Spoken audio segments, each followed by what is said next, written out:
Hello,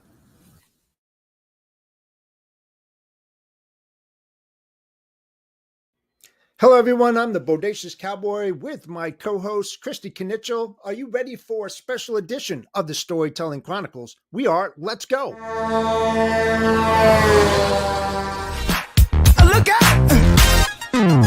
Pop, it's showtime. Showtime. Guess who's back again? Oh, they don't know. I bet they know as soon as we walk in. Showed up, I'm wearing Cuban links. Yeah. Designer mix. Yeah. Inglewood's finest shoes. Whoop, whoop. Don't look too hard, might hurt yourself. Known to keep the color red, the blues.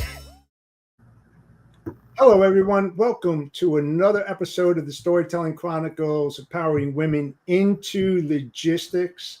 I am here with the best co-host anybody could have, Kristy Knichel. How you doing, Kristy? Good. Hello. How's everyone doing today? I am doing just wonderful. It's a happy Monday. You know, started off on a rough start, but you know, I'd rather have it on a Monday than a Friday. Yeah, no, I agree with you. Mondays tend to always be one of those days where I feel like all the stuff hits the fan and it continues to kind of fan out throughout the week. And then Friday typically tends to slow down. This past Friday, not so much for me, but usually that's how it works. Yeah. And you know what? I think today is episode 29, and we have a great guest joining us this afternoon, Mr. Tony Darnell. We go back a while. We did a podcast called "Hold My Beer." I don't know, 2 or 3 years ago. Yeah, it was a lot of fun. Tony got a new job. I'm sure we're going to hear about it. He's a good dude. Let's bring him in. Yeah, so first of all, I'm going to tell everyone about Tony. So Tony comes with 30 years of experience in transportation, ranging from being an owner-operator to a leader of people. Growing up with a father as a truck driver and earning an allowance by detailing his Kenworth, Tony learned to drive a stick shift on a 10-speed transmission. So life changes called for a quick transition into taking over the family's transportation business, where he ran as an owner-operator. While a commercial driver, Tony earned his bachelor's degree and took over the company's shipping department, learning leadership lessons the hard way. Fast forward, Tony stands before you now with experience in many types of equipment and multiple years of running shipping teams at two of the largest players in the recreational vehicle industry.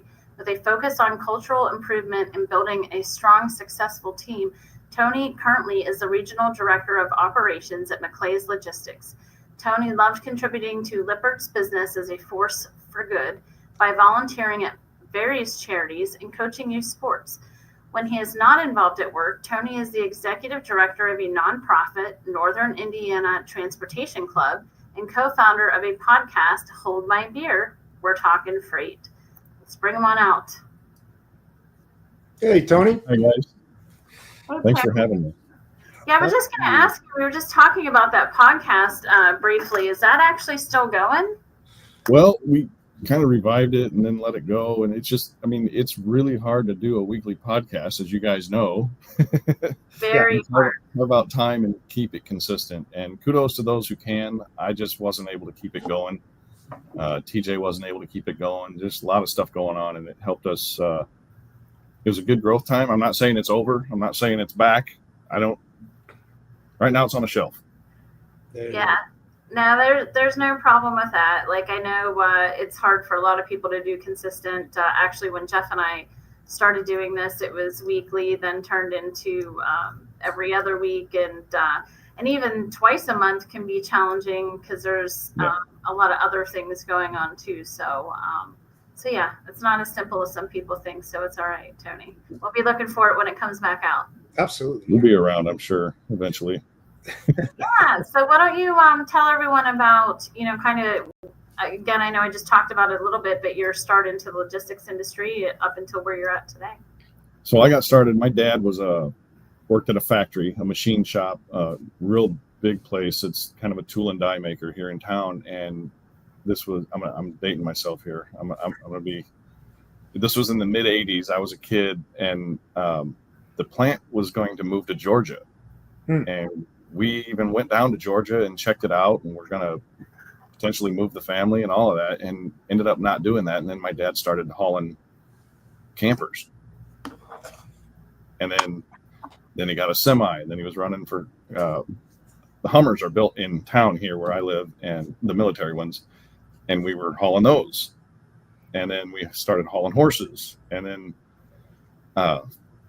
it just never, I mean, every kid that age wants to ride in a truck, and my dad threw me in the front seat of a semi with a buddy of his, and I rode back from Indy to South Bend, and it was, that's like, back then it was a 3-hour drive. The roads were a little different, and man, I fell in love with it.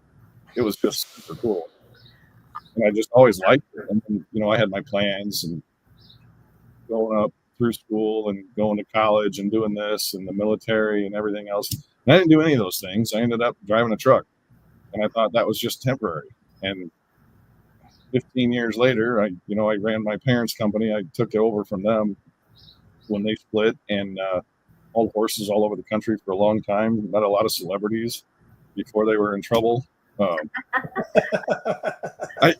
I'll never forget this. The people you see that are celebrities, when you see them out in the barn wearing sweatpants and jeans, or sweatpants and a hoodie or something, you don't recognize them immediately, because that's not who you're familiar seeing. You're familiar seeing the makeup and the set. And so I was hauling horses. One time we met, we hauled a couple of horses for Barbara Mandrell, William Shatner. His wife was really into walking horses, which was cool because that's what we had. Met Bill Cosby. He was out in the barn, like shoveling manure and hay and everything, just like anybody else. And there's a lot of times you'll see people out in the barn working, and they just work for the owner. Well, he was actually out there, and my dad really liked him from his old comedy tapes back in the 80s. And we didn't realize it was him until we were walking away. Like, wait a minute, that was him, Come back and said hi, and it was a neat experience back, however many years ago that was, until we found out he got in trouble later. We didn't know anything about that back then. There was hauling horses was unique because live animals don't care what hours of service are. They don't care if you're tired. Hauling animals is a different beast in and of itself. And then I hauled steel. I ran a dump trailer, a frameless dump trailer in Texas, doing heavy road construction. Just all sorts of weird, oddball stuff. I owned a truck and ran it for a while.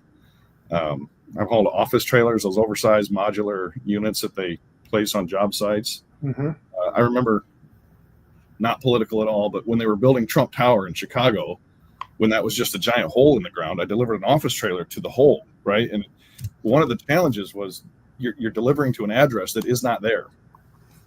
And you get there and you're like, is this it? Everything's fenced off. You can't get in there, and you're downtown. So it's not like you can just park and go ask somebody, because there's no one to ask. You're delivering the office that will be there when there will be somebody to ask. But at that time, there's no one there. And there's a lot of challenges in logistics that if you don't know and haven't been there, you'll never really understand what they're going through. So if you know where Trump Tower is in Chicago, right on the river, it is a massive building. I've never been inside. I was under it before it was there.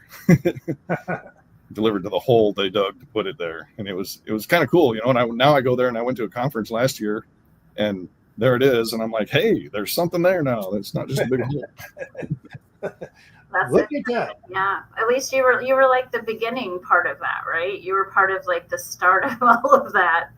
Right, yeah. It was just a hole in the ground there in the middle of downtown Chicago, and it was going to be Trump Tower, but we didn't know that. Mm-hmm. So what did you like best? I mean, you've got diversity there, Tony. I mean, what did really, what did you want to gravitate towards? I really loved driving. It was a lot of fun, but 15, 18 years of that, it got really old. Like you become consumed with your own thoughts. You're spending so much time alone and in the truck and satellite radio, and you're able to overthink everything. Sure. And that'll get to you after a while. But I do enjoy driving. I enjoyed trucking. I like the frameless end dump thing. That was a lot of driving around in circles, short distances on job sites. But that was a lot of fun because it takes a little bit more skill to run a frameless end dump than it does to swing some doors and bump a dock. But Hauling steel was fun too. Every load is different. Every load you have to be very careful. The chains have to be a certain way. The You're binders talking about steel coils? Yeah. Yeah. Master coils, slit coils, strips, flat stock. We did all of that stuff, and that can be a lot of fun, but it is a lot of work, and you're usually pretty dirty. Usually, I mean, you can go to work clean, but as soon as you get inside the trailer, the dust off of the steel is everywhere and on everything. So, I mean, you look homeless when you stop by the old Hinsdale Oasis in Chicago, try and walk in and grab a sandwich on the way home. But I'll never forget one time I was in a Western Star, and they sit a little bit higher than the normal. I had jeans on and long johns underneath my jeans because the truck I had at the time, the heat on the floor, it didn't blow out on the floor. It blew out on the dash and on the defroster. So my feet were always cold. So I'd always wear like long johns or something. And I went to step up into the truck with my leg and my pants split. Nice. I was in Chicago, and so I had to put my hoodie on around my waist because I was still going inside to get some lunch. So there you go. I've got 100 stories like that. My goodness. There's so many embarrassing trips on the highway that, thank goodness you don't ever have to see those same people again knowingly. Right. So did you have to stop on the highway with the horses to walk them, do the pinch test for dehydration, all that kind of stuff? We'd just not stop.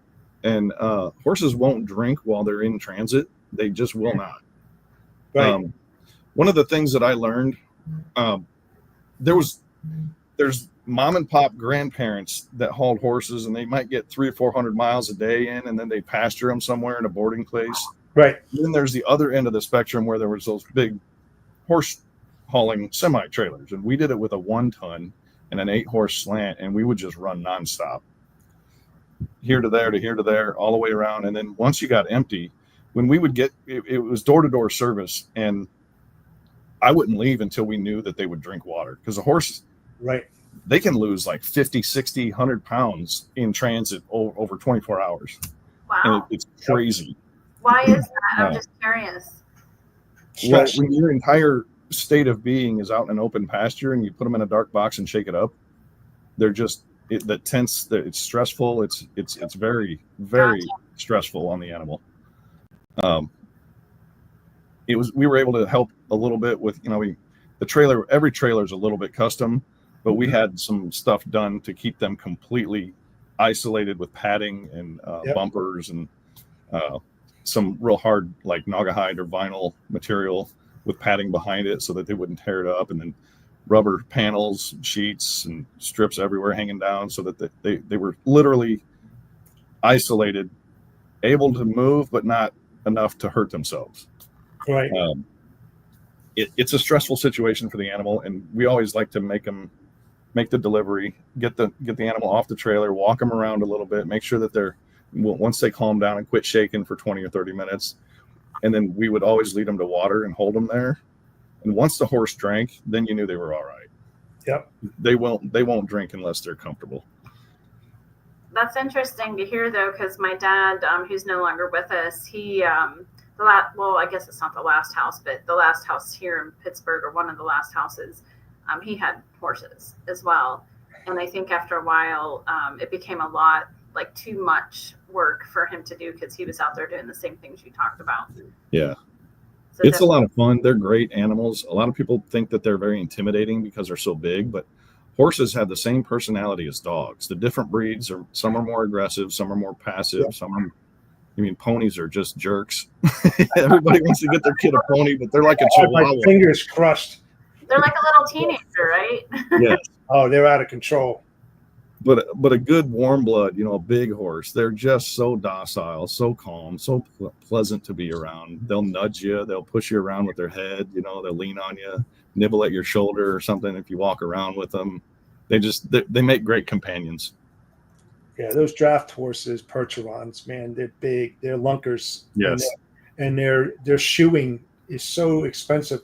Literally, yes. You say dinner plates, that's what you're looking at. That's how big their hoofs are. And my favorite was the Percherons. The Percherons, I love them. We had one a long time, big gray, 18 hand, pretty close. Actually, about 17 and a half hands. That's huge. and 2,600 pounds it was. Yeah. A monster. But yeah, I mean, we had all alphas, and they were just high strung. They were like massive sized Jack Russells. That's how I explain them. I mean, just like they couldn't wait to get out of the trailer, and once they felt that wind, they were like gone. They would rear up, I've been dragged, bitten, and stuff like that, kicked, and it's all part of it, And if you don't know how to handle them, I mean, yeah, I knew how to handle them, but you can get hurt really, really bad if you don't know what you're doing. Absolutely. You have to be cognizant of your surroundings all the time. They could kick you, they could bite you any given moment. My parents moved out to our house where I remember growing up when I was 2. So I don't remember the house before that, but we've had horses ever since I can remember. So I just grew up with them. I'd be running around out there with them, barefoot, shoes, didn't matter. I was always, but I didn't know how to not have horses. I didn't understand the concept. So to me, they were just natural. It was just a part of being a kid, Jump on one right around the pasture when they clean you off on a low-hanging branch. They're done with you.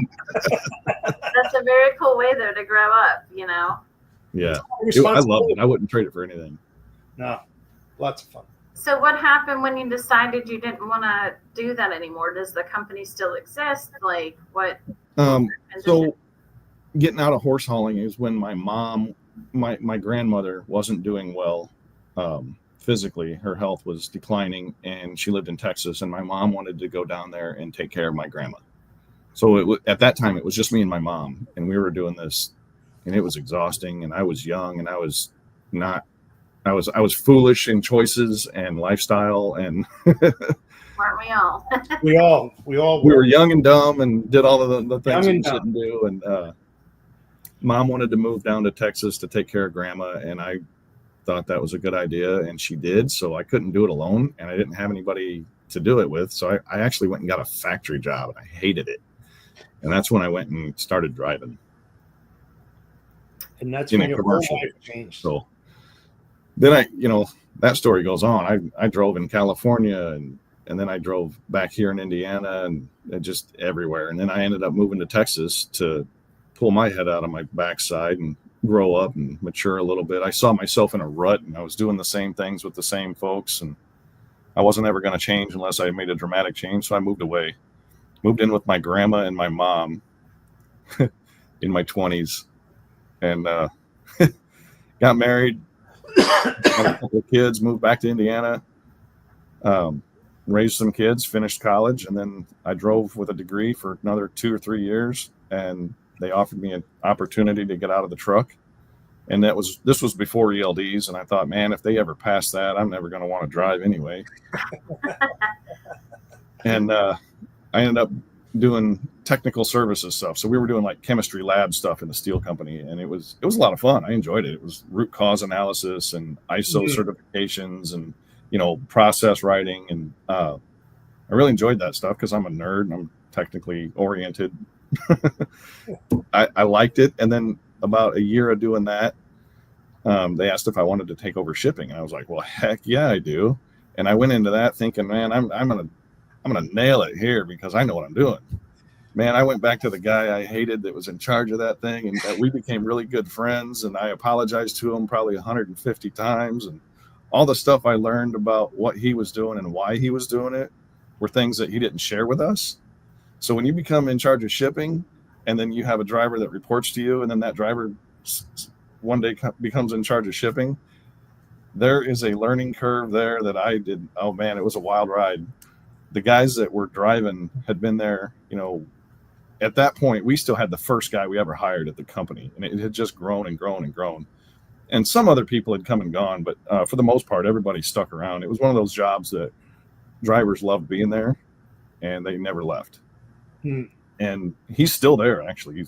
He's wow, probably 40-something years he's been working there, even though the company's been sold and is now a division of something else. But yeah, that guy's still there, and he's still running, hauling steel. And those guys, being put in charge of somebody with that much tenure and experience, it's really humiliating to realize what you don't know.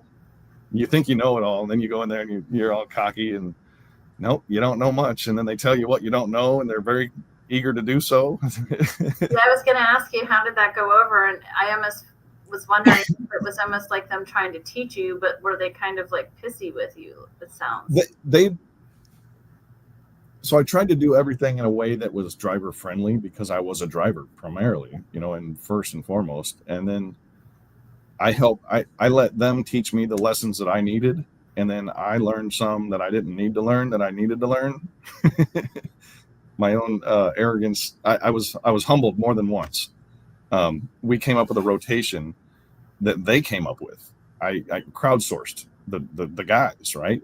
How can we make this fair if there's 3 loads to Chicago every single day and not one guy always being stuck to going to Chicago? If we go pick off the list in order of seniority, the guys on the top that are never going anywhere are going to get all the good loads, and the guys on the bottom that are new are never going to want to stay.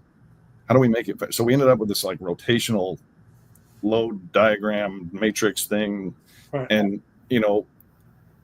I get credit for it, but I didn't make it. We all made it. And it was a lot of fun because solving the problem was the issue. We wanted to make everybody happy while still honoring seniority and longevity without the new guy having to always get the worst loads.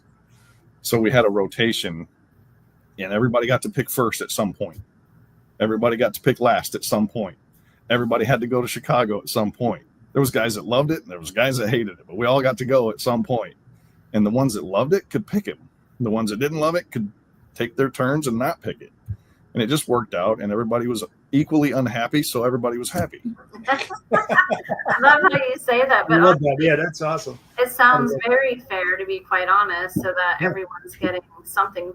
But I mean, I would assume that still maybe the tenured people might still feel like that was not necessarily fair, or did they kind of buy into it?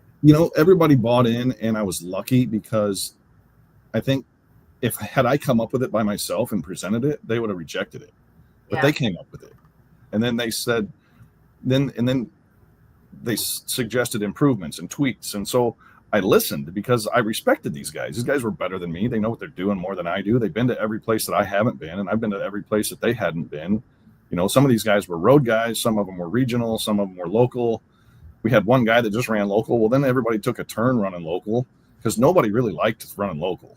You're driving 4 or 5 loads in one day around town, a lot of stops. When you're swinging tarps and stuff up over your head. And, pain in the ass. Well, it's windy, it's rainy, it's cold, it's hot, whatever. It's heavy. Everybody ended up taking a turn. And now a lot of guys love local, and they don't want to go anywhere on the road. And it's this big flip-flop. But because I respected their opinions and allowed them to tell me what we were doing wrong, we could fix it. And then everybody, like I said, was equally unhappy. So therefore everybody accepted it, bought in, and was happy with it. So it ended up working pretty well. They still use it now.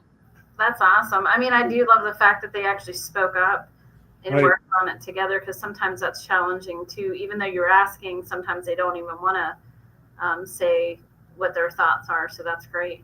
Well, when you value them and they realize that you really do value them because you're one of them, it gives a little bit of credence. It gives a little bit of authenticity and merit to the process, other than just, here's what we're going to do, guys. Right. It's more of a collaborative approach, which is awesome. Yeah. I really enjoy that type of leadership because I don't feel like I have all the answers. Right. And was that when you were at Lippert? Nope, that was at the steel company. Okay. And then they got the owners. I'd still be working there if he still owned it, but he decided to sell. And we brought everybody in one day and had a huge meeting, and we thought he was joking because he would always start off with something kind of funny, and he's like, "Well, sold the company." We're like, "All right, now what's really going on?" And he's like, "No, we sold the company." But they were very generous in sharing in the sale to people who had been there based on their position and longevity. They divvied up a bunch of money. I had a kid that started that week, like the day they announced it was his first day. So he was in shock like us, and he got $300. I mean, they were extremely generous in what they gave to those of us who had been there. That's awesome. I was at the new company there for about almost 2 years as we transitioned everything over, got the wheels rolling, everything smoothed out, and then my position was eliminated, and I'm under obligation to not speak negatively about them, so I won't. But I was moved on, and then I ended up at Patrick Industries, which was a great company here in Elkhart that does a lot of RV components and parts and distribution. Learned a lot there, how to do all that same stuff in a new place. So you have to learn another process, Sure. It's not always the same. You can't just take everything you did here and go over there and try and do it, because it doesn't work there. Right. Different equipment. We all ran curtain side trailers over there. Let me ask you something. I want to go back to what you said earlier about your dad. Your dad used to move camping equipment, right? Yep. Did that have any bearing on how you ended up at Lippert? Because I know what Lippert does, and then transitioning to another, camping RV kind of supply. Did he kind of No, help lean that actually, way? no. I never thought about that. You just made the connection. I never realized. Yeah, my dad hauled campers for, they're all made here. 80% of them are made here, Right. and then they have to be distributed at all the dealerships. And there's a lot of guys out here that just run a 1 ton or a 2 ton or whatever, and then they deliver these campers all over the country. And my dad did that for a while after the machine shop closed. Excuse me. Maybe that was embedded in the back of your head. You just didn't know. Maybe. And maybe now you do, that you didn't ever, because you never thought of it. Yeah. It's just ironic that you went to 2 places, and your dad used to move those. So the majority of manufacturing in this town is RV related. Gotcha. Because in the 3-county area here, I think 80% of all RVs in North America are made in these 3 counties. Oh, So I didn't know that. there's just a lot. Aftermarket, is that OEM stuff, aftermarket, or complete RVs altogether? Like Complete RVs. complete. So Forest River is here. Oh, okay. Waco is here. Coachman is here. Did not know that. Keystone is here. It's all here. Wow. I own a Forest River myself. Well, it was made here. Yeah, I was gonna say, I know, you see them in a lot of different areas, but didn't realize that was like a big location for all of that. Yeah, I didn't. Everything comes out of this town, and then all of those factories that build the campers themselves, there's 10 more factories that support each one of those with the parts. Oh, like raw materials and So when I was at Patrick, we made at the plant I was at, we called it the mothership, because we were about 18% of the entire company's revenue at that plant, and we're by far the largest plant. And we made wallboard, the vinyl coating on the paneling or whatever. Yep. Your wallboard, trim, that sort of stuff, moldings, all of those, decorative interior pieces. Then they had distribution of electronics and air conditioners and refrigerators and all of that. And then at Lippert makes a lot of the chassis components and structural stuff. So it was from the inside to the outside, and it was totally different company. They're kind of co-opetition. You can't really build an RV without Lippert and Patrick, but they're competing for the same worker pool. A lot of the same folks are working either here or there or both, or like me, went from one to the other. And I love Patrick. They're a great place to work, and I'd go back there in a quick second if there was ever an opportunity or a need for me to leave this. But Lippert was a great experience too. Had some ups and downs. Both of them did. But I really enjoyed what they're both trying to do is, positively impact the community. And like Lippert has a women's network, and I encouraged, some of the girls that I worked with to step up, to get involved in that, and encourage leaders. There was leadership development and the stuff that they did with team member training. Anybody could sign up and get approved and just jump into training. I was in the middle of becoming certified transportation professional when I left, but there's just amazing opportunities to learn, and they really do build into people and help them grow and learn. But when that time came and it was an opportunity, and I had that to come to McClay's, I had met Eric, the VP at McClay's, and Mark, the owner. He's like 4 years ago, and we were on a bus going to a golf event, and Eric is like 6'8", and he was sitting in the window, and he's like, "Come on, sit down over here." And I'm like, "Man, your knees are at your." Do you want the aisle seat? I'm like 5'11" on a good day with shoes on, he's like, no, just come on and sit down. And we just hit it off. I just talked to him, and I could tell, I mean, he was truly an authentic guy. He does what he says, and he says what he does. And it was really easy. We hit it off, and, you know, here we are 4 years later, and I work with him every day, and it's fantastic. And, you know, it's been a tough transition to try and work into the vendor side from the shipper side, from the buyer to the seller. Yeah. I'm not really selling, and that's not my role. I'm a director of operations. It's been a lot of fun, though, to be on the other side and to experience the stuff that I was always like, slam the door, hang up the phone. Oh yeah, Right. And I love that. I yeah, love when I the hear other way. people go from one side to the other, because even some of my rail reps have gone to the other side, and I'm like, now you know what it really is like for us to sell on this side, right? I call it the dark side, because it Yeah. really is. It's the dark side. We're all Welcome to the crazy. dark side. Thank you. We're all crazy on this side a little bit to do what we do. I think you have to be in logistics, period. But Yeah. it's been a lot of fun. I've had a lot of support and help. There's people that are really good at it. They're offering me advice, even sometimes unsolicited. I mean, I have people on LinkedIn that are like, hey man, how can I help? I can tell you you're not like flourishing. And I'm, you know, cause I post what I post. I struggle. I want to grow, I want to do better, and I want to learn. So I think that helps a lot, having an attitude of gratitude along with the ability to, and the desire to learn. Mm-hmm. Makes a huge difference in anybody in any role, but especially in logistics, because there's so much to learn. And having been a driver and then a shipper and now a vendor, man, I see things that I never saw before from this point of view. And then I come over to this point of view and I can see something else. And I'm like, well, I wouldn't have wanted it like that. So it makes it a lot of fun. Yes. When you talk to somebody who's only seen it from one point of view, and you can throw this in and throw that in, and then they're like, oh man, I never thought of that. Yeah, I think you become a little bit more valuable because you're able to talk to why a driver might not want this shipment, or why a shipper is going to be Right. upset because of this lack of communication, or whatever the case may be. But you know, you talked about like gratitude, like putting yourself out there, and I do want to talk about the fact that you do put out there and you recognize companies for doing what they do that's well, and putting that out there and recognizing women in particular, which I think is great. And I'm just curious, where does that come from? Like, what makes you do that? I started that list first and foremost with my mom. My mom is a doormat, and I love her to death, but she's a doormat. And I just wish that one day she would stand up for herself. And one day she did. And that's what led to my parents splitting up. And I respect the hell out of her for it. But at the same time, you know, nobody wants their parents to get divorced. But Right. Right. it was the best thing that ever happened to her. She wouldn't tell you that it was the best thing, but it'd be right up there in the top 5 anyways. But I'm really proud of my mom. I love my mom to death. She just turned 74 in January. She's getting married, and I got to go down there on Easter weekend. So, Right. That's awesome. Awesome. Yeah.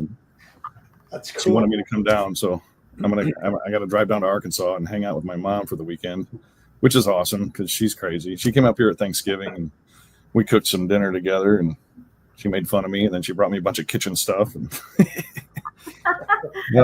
So, but no, it started out with my mom, but then I met a lot of people along the way, and a lot of the vendors that I worked with, they would hand me off. You know, you get an account as the sales guy, and then they hand you off to the operations people. And a lot of times they're just underappreciated, but they're the best people ever. Like, I had a lady at one company who I'm still friends with her because she's freaking fantastic, and she's not even in logistics anymore, which I don't know how she gets away with that. And I don't let her. I remind her frequently that she should be back in it, but it was just the pace of it wasn't for her. But she was fantastic at it. And then I'd had somebody under me in a role that was supposed to be my administrative assistant, who kind of BS'd her way into the job and had the job about 2 weeks before I got hired. So I didn't know her, she didn't know me, and she just said, "Hey, I don't know how to do Excel at all." I lied on my resume. I don't know how to work Excel. I said, "Good, I do. We're going to learn together. I know a little bit, but I only know certain things. So let's figure it out. You got time?" And she ended up being absolutely fantastic at anything I ever put her in. And it was interesting because she came back to me and she was like, I would have never pushed myself to learn and to grow if you hadn't pushed me off the cliff. I said, right, but I held you when we pushed you off the cliff. I held your hand, right?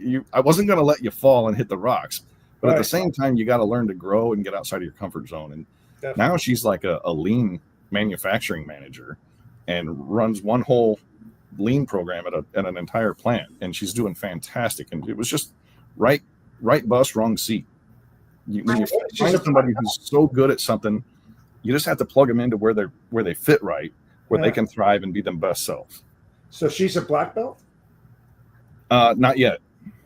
Oh, she's trying to get certification for black belt? Yeah, she's moving up the ladder, but she's running the lean program at one plant and doing fantastic.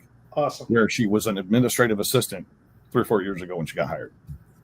No, that's awesome, because I think, like, again, we talk about men help uplifting women and kind of pushing that narrative too. So clearly, I mean, whether it was a woman or man, I feel like you would do it regardless, but you just stepping into her life like that then probably gave her that confidence to continue to move forward, because a lot of times that women do lack confidence, you know, in business and trying to move themselves up the chain a little bit. So that's great.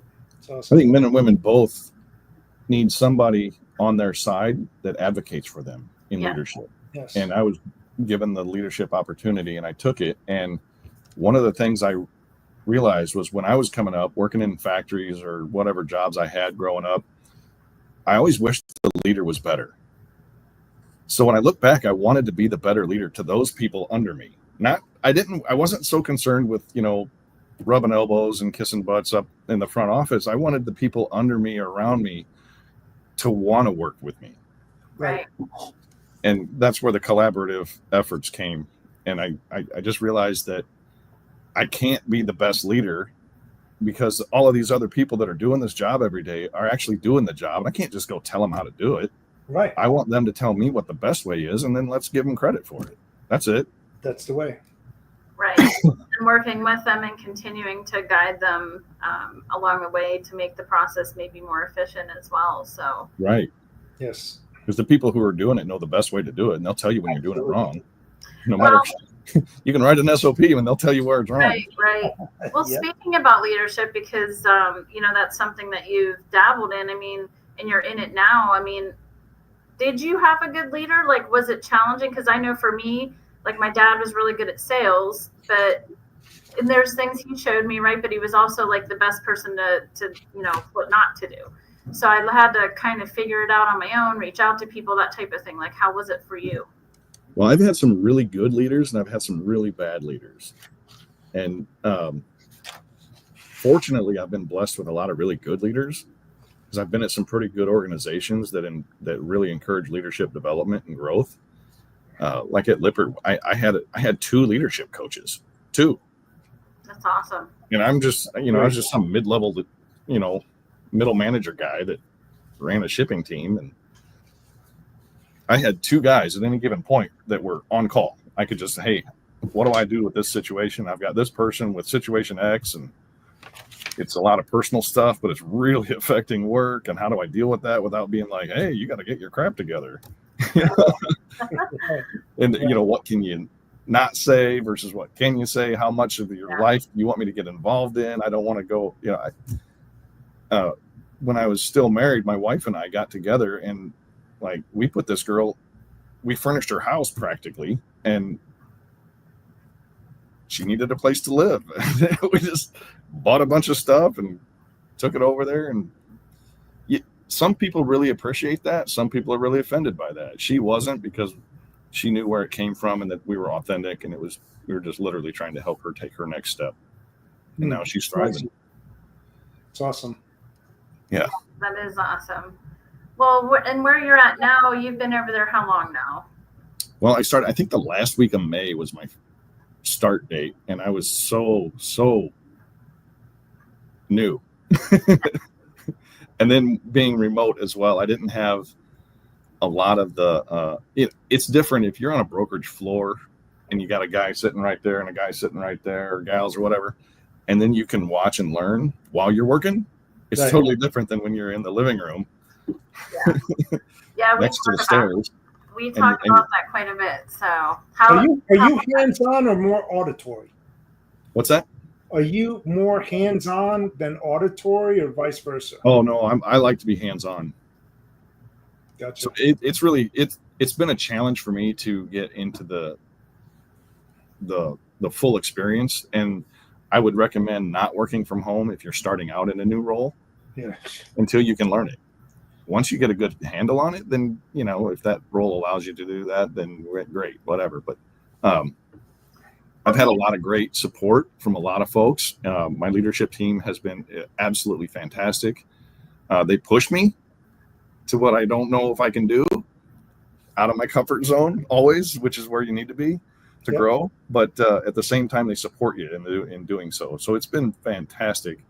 And then, is like the Lippert business is a force for good thing. There's a lot of stuff going on at McClay's that we're really proud of, and the charitable contributions and the Move for Hunger as a customer, but we're moving loads for these guys that are feeding hungry people, right? And doing open nights in community events in the areas where they are. And I'm the only one here in South Bend, but I'm working with one of my customers here in the spring. We're waiting for the weather to finally break, not this fake spring that we're getting today, but or this week, to put together a volunteer event for that company. So Nice. you build into a set of people, and then even if they go on to another place, we still get to go and help do things that are really cool there. So I was actually knocking on the dock door, hitting on a customer trying to win a new business, and she was filling in for the kid who was sick. And we got to talking. She used to work at Lippert too, and she's like, I miss volunteering. I said, I really miss volunteering too. And she's like, I want to set up something here. And I said, well, let me help you. So now we are, and we're going to go set up something for that company. That's awesome. Yeah, it's really it's a lot of fun. You can make a big difference without having to do a lot of big stuff. Yes. Yes. Absolutely. Yeah, I would say Jeff knows all about that, huh, Jeff? Oh man, yes. I mean, it's there's nothing like giving back. I tell you that right now. It's when you're in that type of position, I think it's a requirement for all really good companies to get involved into their communities and give back a certain percent of their profits to the company to help them grow. It's great for the company. And time and effort. Oh yes, definitely all the way. And you know what? It also builds teams. When you have a team, from the company, and you're out there working outside of work and getting to know each other on a personal level, there's nothing else better than that as well, because now you're going to bring that into the work environment. You know each other, you know how to communicate with each other. It just opens up many different channels. It's awesome. It's a huge. My parents, when you're a kid, your parents always say, "Oh, it's so much better to give than to receive." Yeah, whatever. What am I getting this year? But then I had kids, and I watched them open gifts, when they were growing up, and they're all big kids now. But my youngest is going into high school this coming year, and they're about grown, and it is so much better to give than to receive. I don't care what they get me. I want to watch them open their stuff. Awesome. It's definitely awesome, and it also builds empathy. If you've never done it before and you don't really realize it until you see somebody else's reaction from that thoughtful gift, it changes your life, dude. It definitely changes your life. It all of a sudden it hits you. You don't realize what you're doing, and then all of a sudden it's that emotional reaction to what you just did, and it strikes you. I don't care who you are, you're not human if you don't see that and feel it. And when you do, it changes your whole life, man. Absolutely. That's what I wanted to start on LinkedIn. I was watching and sitting there in the shipping office, and I'm looking at it. I'm like, man, everybody's complaining about something from their point of view. And I thought, you know what? I got to work on that, because I'm a complainer by nature. I used to complain all the time, and I'm like, you know what? I'm gonna stop complaining. I'm gonna make it. My goal is to never complain on LinkedIn. So I didn't get on there and complain, and I typed stuff up. Then I'd like, complaining, so I deleted it. You get sucked in. That's what happens. If somebody writes something nasty, and you're like, oh no, and then to your point, you start writing, and something, a gut feeling is like, shit, I shouldn't do this, man. So that's when I started doing positive broker post Monday. Everybody's complaining about broker this and broker that during the height of COVID. And I was like, you know what? There's some good guys out there doing great stuff. And they always get the bad rap because of the 99%. So let's talk about the guys that are doing it right. And The so one percenters. yeah. Let's not complain about somebody and let a shipper talk nice about a broker. You know, let a carrier talk nice about a shipper or a broker. Let a broker talk nice about a carrier or a customer. Let's get the ball rolling. You do things a little bit differently. You're also talking about women and men. You know, you're not leaning towards one, you know, one or the other. I mean, I read your stuff and I think it's brilliant. I think it's nice. And, you know, is it getting catchy? I mean, I'm not really seeing a lot of people doing what you're doing, and that's what makes you you. You know, I mean, and it's nice. You do get a lot of feedback on it, but it's diversified. It's definitely cross, man, and those people appreciate it like I do. It's awesome. That's the idea, you know, be a good human being and spread. I mean, we get one time around, and as you know, Jeff, you're probably my age, and at some point you look back and you go, "Oh, I wish." You look back and you go, "Man, I got more time back there than I got up here, so I better start making sure that it's going to be something that, you know, when they look back and was that guy a jerk or was that guy all right?" Yeah, I hope that they say I was all right. No, you're definitely not a jerk. I will say, like, you're not a jerk. You're one of the positive ones putting stuff out there. You're batting 100 with us. Well, let's just say from what we know, right? Right. Outside of work, who knows? But well, I try to be as authentic and real as possible because I think that's the only way to keep things straight, because I don't have the capacity to lie to people, because at that same time I'll have to remember that, and I can't. You're going to get caught with your pants around your ankles. Listen, this is a fact. People are going to like you, people are going to hate you, and people are going to ignore you. Who cares? I don't care. Right? That's the mentality you have to. If you feel it from the heart, write it. You know, some people are going to really like what you do. You know, and that's the main thing. You know, and the people that don't like what you're doing when you're not doing anything offensive are people who probably just aren't happy with themselves. And I'm just not going to engage. If you want to be that guy, I'll block you. It's fine. Yeah, that's how I feel. My husband just got on social media recently because he was on a TV show, and believe it or not, he had some people posting some hate stuff, and he wanted to go at it with them. And I'm just like, delete. I'm like, don't respond to these people. Good job, Kristy. Yeah, not but of course, like, after all this shit, you know, the other day, he literally was like, "You're right. I'm not going to say anything." I said, "No, because you're trying to start a career. You're trying to build a brand, and you're going to have these people suck you in to piss you off." Right. For what? Yep. Because they're jealous? Like, so. And then you're going to be that argumentative guy. I did all of that on Facebook in 2006. I'm not doing that anymore. Right. Exactly. Well, we were off social media. He had to get back on because of this thing, and it's like, this is why we're not on it. And you know what the sad part about this, to Tony's point, is that, I hate to say it, but I will, LinkedIn is getting a little like Facebook. I mean, seriously, when you see these comments that are out there, like these hate comments and all this other crap that's being put out there, it's like, you're on the wrong network, dude. You are on the wrong network. That's why I enjoy LinkedIn for the most part, because I don't see much of that. I have seen some of it, but being on Facebook, managing his stuff with him, I will say it's like, this is why I'm not on this platform, because it's just sucks. And it's like grown men too. Yeah. The drama. It's just like, I mean, I'm sure there's some women stuff, but like kind of what he's doing, the people he's connected to, a lot of it is men in particular. So I'm just like, wow. My non-LinkedIn socials is really just my son's baseball exploits and then my new cooking adventures. So if you want a good recipe, you can check out my Facebook, but you might get some inappropriate comments and humor too, because I got a lot of friends. No, I mean, that's what it should be for, right? So having fun. Exactly.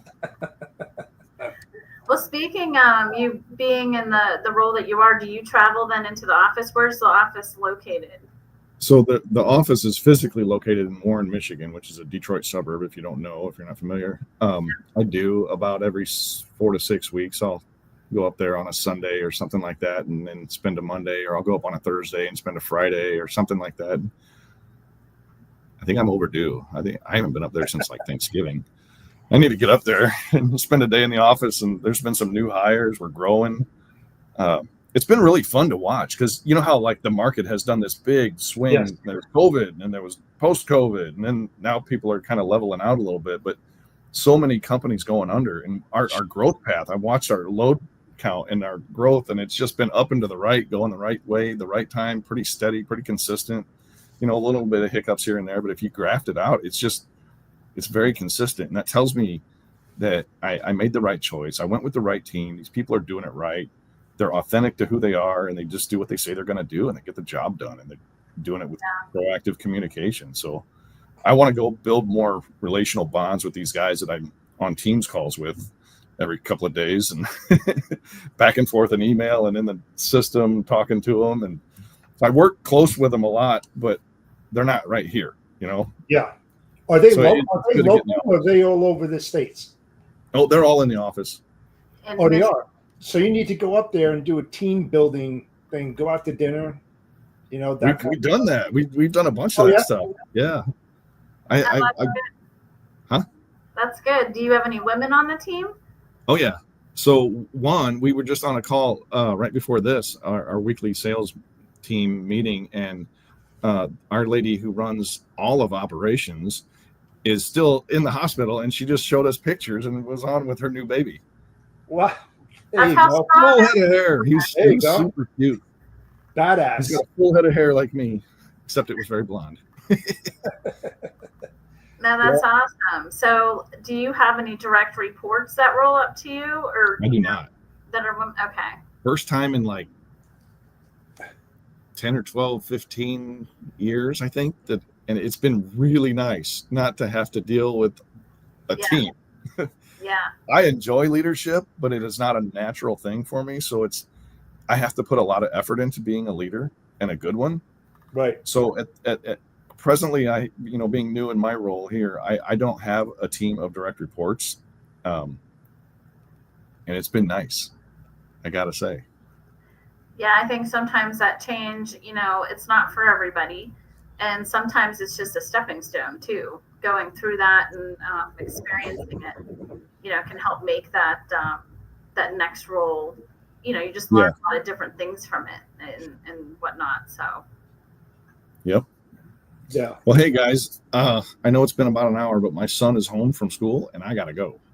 Well, no problem. Well, we appreciated our time talking with you today. Yes. Awesome. I did too. It was good to catch up with you, Kristy and Jeff, both of you, before the show, and stay in touch again. Absolutely. Yeah. Oh, absolutely. We will. We'll have you back on again for sure. Awesome. Well, thanks. See you guys. Talk with you soon. Yeah. Well, that's our show for today. Thank you, everybody, for watching another episode of the Storytelling Chronicles, empowering women into logistics. We mostly talked about Tony Darnell's background and what he's worked, who he's worked with, and what he's done, and the women that he's worked with. Found it very interesting. How about you, Kristy? Yeah, no, I think great to hear his background, to be quite honest, and his journey through logistics and where he's at today. And I know we didn't touch the women's side too much, but that's okay, because we can always bring him back again to talk more about it. And I think it's always great for other listeners to hear these stories of these different areas that people have worked in and how it's shaped them as a leader. Yeah, and it also goes to tell you that, indeed, logistics is a tough industry to work in. It's not always satisfying. You've got more downers than uppers for sure, and those who get through those obstacles and jump through, actually break through those barriers, are the ones that are going to last for a long time. It's sometimes you just have to get uncomfortable to be comfortable in this industry. That's for sure. Absolutely. So, great show. Yes, absolutely. So thank you, everybody, again, for watching the Storytelling Chronicles. empowering women into logistics. I'm the Bodacious Cowboy. Until next time, we'll see you at the next show. Have a great week. Bye, everyone. Bye.